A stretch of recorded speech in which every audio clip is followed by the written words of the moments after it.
good, whatever it is where you see this. This is Unwrapping the January 6th Report, Part 8. And this is Breaking Ish, and it's a special report. And if you're new, please like and subscribe, and let's dive into it. Here are some housekeeping notes. You may see my dog behind me doing things, making noises. It's just what it is. Also, uh, this is exhausting. This is exhaustive. But here we are on the eve of the second anniversary of January 6th insurrection and Donald's treason plot, and we still haven't seen accountability from the Department of Justice. So as we stretch our limits of patience, uh, let's go through the report and hash over and remember again and again what Donald Trump did to our republic.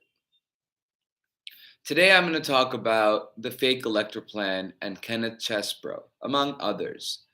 But it's important to note that Kenneth Chesebro's uh, input into Donald Trump's seditious plans played a big role in developing the fake elector scheme. So we can't attribute the fake elector scheme all to John Eastman. It was a team effort, so to speak. The report reads, the fake elector plan emerged from a series of legal memoranda written by an outside legal advisor to the Trump campaign, Kenneth Chesebro. Although John Eastman would have a more important role, a more prominent role in advising Trump in the days immediately before January 6th, Chesebro, an attorney based in Boston and New York, recruited to assist the Trump campaign as a volunteer legal advisor, was central to the creation of the plan. Memos by Chesebro on November 18th, December 9th, December 13th laid the plan's foundation. He was a volunteer legal advisor, as if that was going to absolve him of some sort of liability for his clearly illegal and subversive plan to upend the Constitution and our constitutional order. They made contingencies to shield themselves in any way they could. But Kenneth, his own words incriminate him.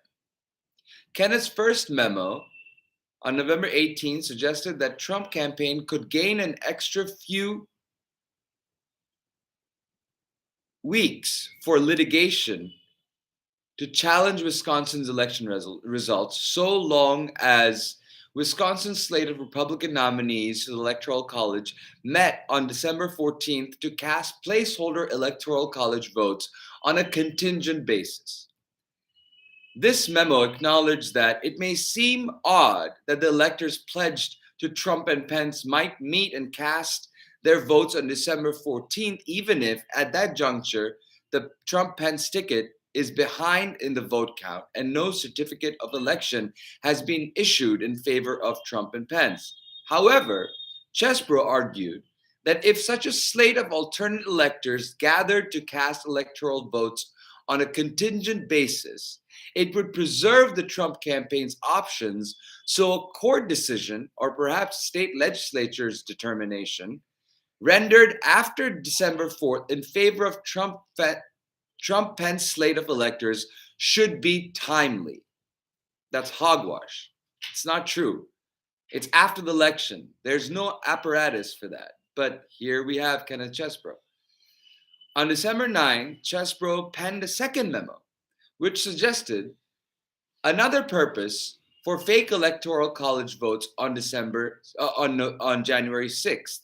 It stated that unauthorized Trump electors in these states could be retroactively recognized by a court, the state legislature, or Congress.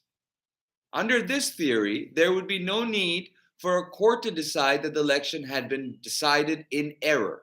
Instead, Congress itself could choose among dueling slates of purported electoral votes and thereby decide the presidential election, even though Article 2 of the Constitution grants power to the Electoral College via the states.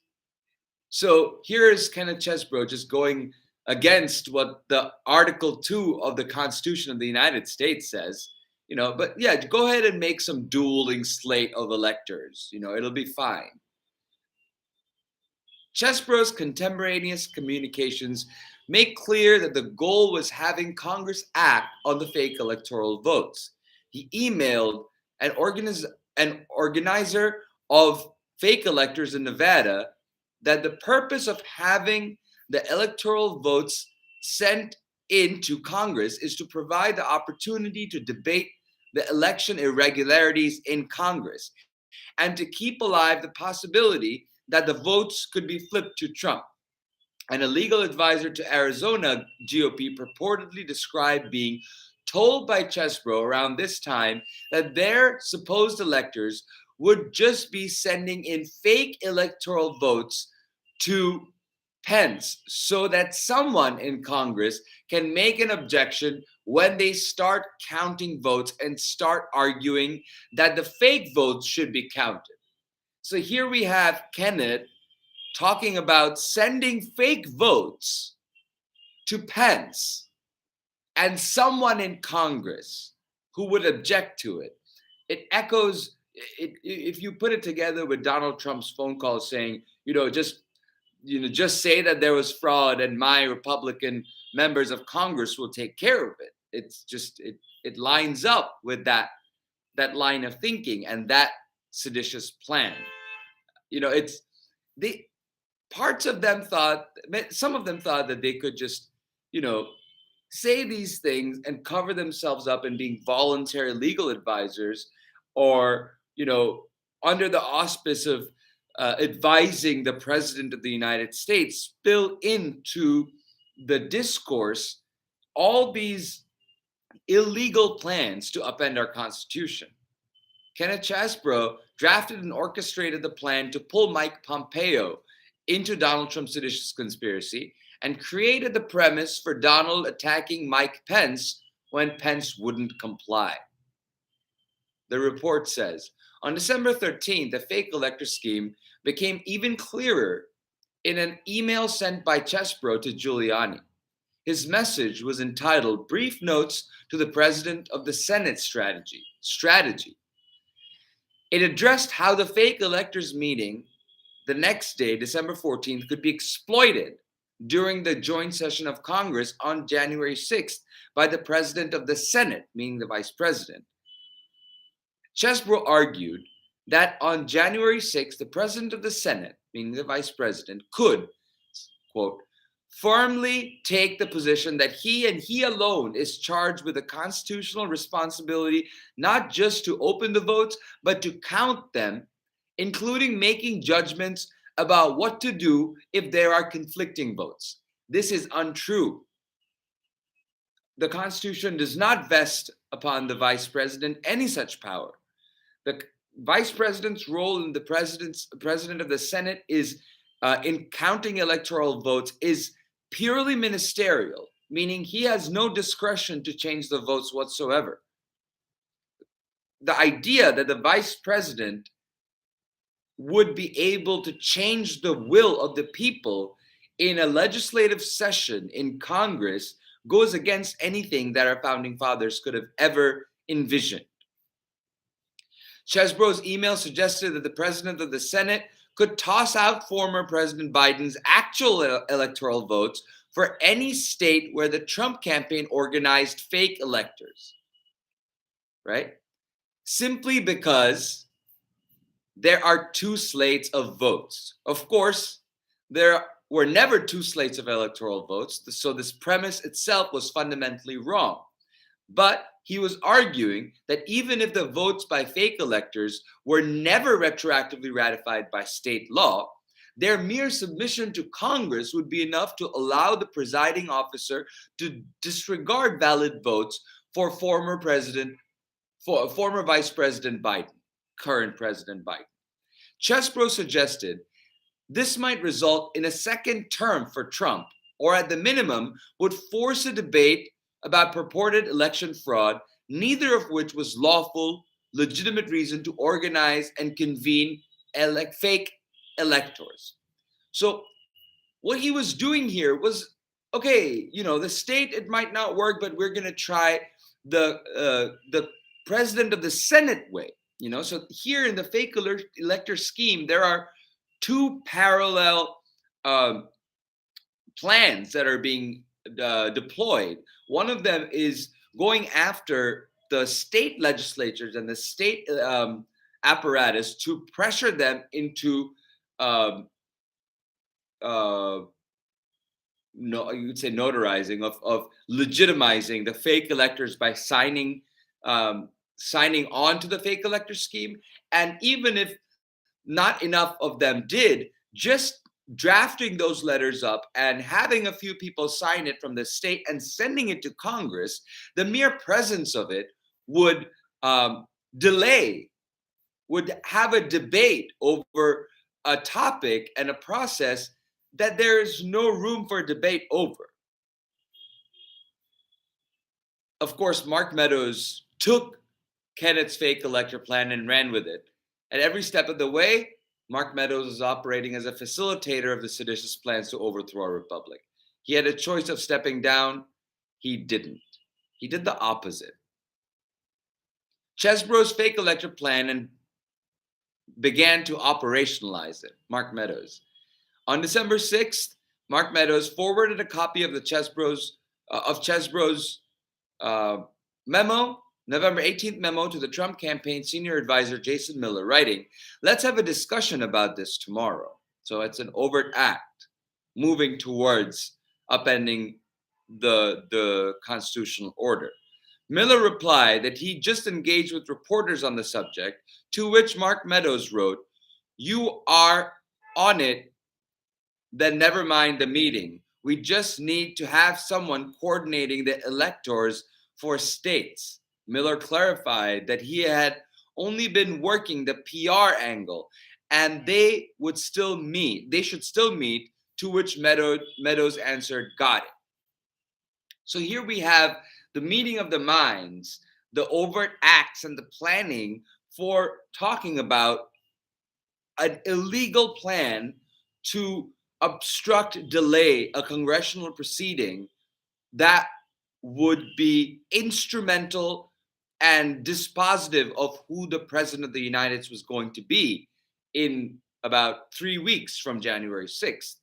Right? That's 2 weeks. Right? Yeah, 2 weeks. So, you have these people who are constantly out doing what they could to upend the rule of law, and they're doing it as if it was something legitimate to do. But they very well themselves acknowledged and knew that these were fake electors, or that this plan was flimsy. We're witnessing, by way of the January 6th report, an unfolding of a criminal conspiracy to upend the rule of law and upend our constitutional order. It wasn't just a conspiracy to defraud the United States. What was the end goal? I emphasize this over and over again. What was the end goal? The end goal was to stop the certification of the electoral votes, to delay them, to somehow interject and push Mike Pence and state legislatures into saying that the votes that came in free and fair would not be counted, and fake votes that Republican states would send, that would change the outcome of the election altogether. It's abhorrent, it's treasonous, it's seditious, it's subversive. Pick your word. It's all of those things. But when it comes to statute, I believe it is violative of seditious conspiracy statute under 18 U.S.C. 2384. I believe that it also satisfies the elements of the obstruction statutes and the conspiracy statutes that the committee has made formal criminal referrals for.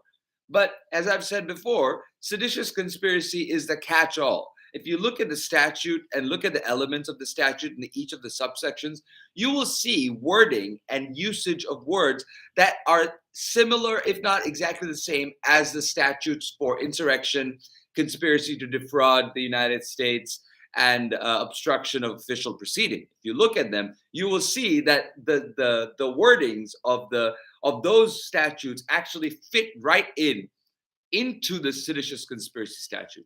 I believe that there's a part of the committee that did that because it gave the DOJ all of the crimes that fit into the seditious conspiracy statute without giving them the catch-all criminal referral, because so much of what the committee has gathered is credible information, but a lot of it doesn't rise to the level of evidence that would be admitted into a court of law per rules of evidence.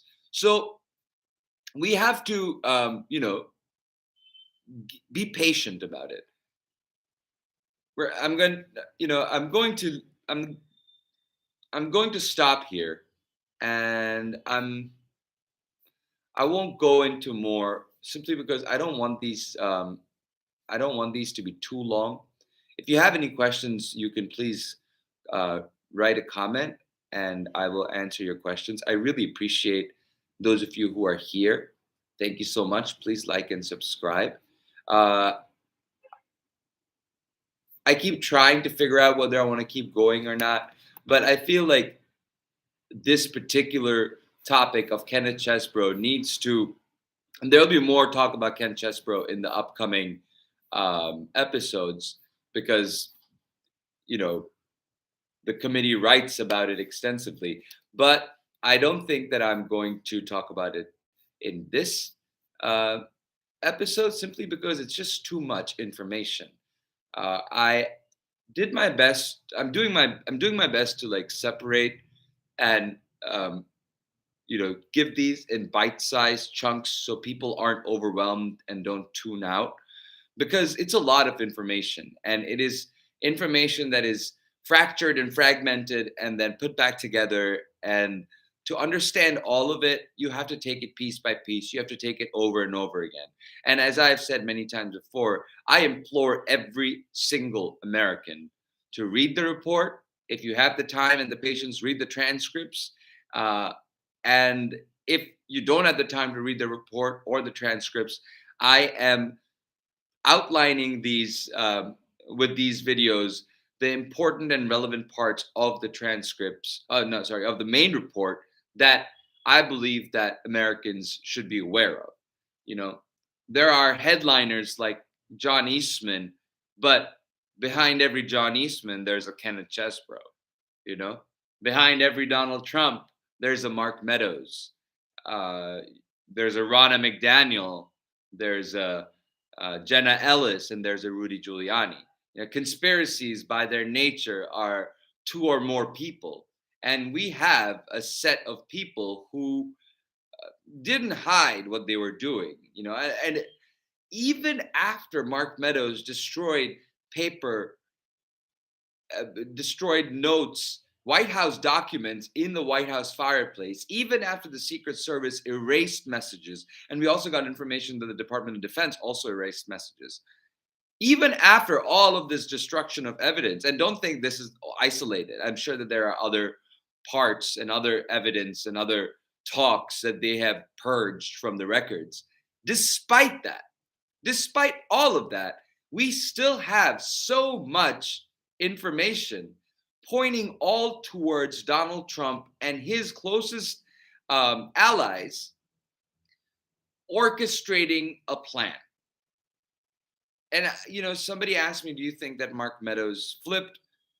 If he wants to not be charged with crimes against our republic, he will cooperate. Anything short of that, he will be indicted. The evidence and the information is overwhelming. So with that, I see you guys later.